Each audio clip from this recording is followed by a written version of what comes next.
Dans cette ville de la banlieue sud de Johannesburg, la route principale est bloquée. Toute la journée, un cordon de police a tenté de repousser des centaines de manifestants en colère. Pour ses habitants, la police est responsable de la mort d'un adolescent trisomique tué par balle mercredi.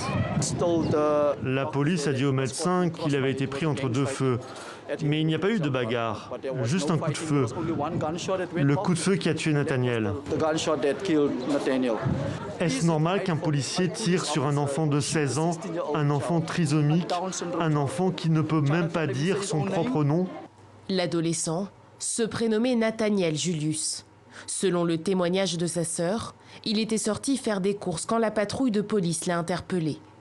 Perturbé par les gyrophares, incapable de répondre aux questions des agents en raison de son handicap, il aurait été abattu sans tir de sommation.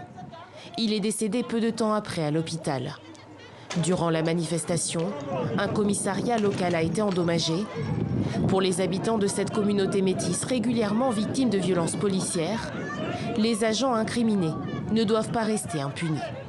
Je pense vraiment qu'il faut passer à l'action. S'il ne s'arrête pas, le poste de police sera brûlé et demain nous n'aurons plus de poste de police.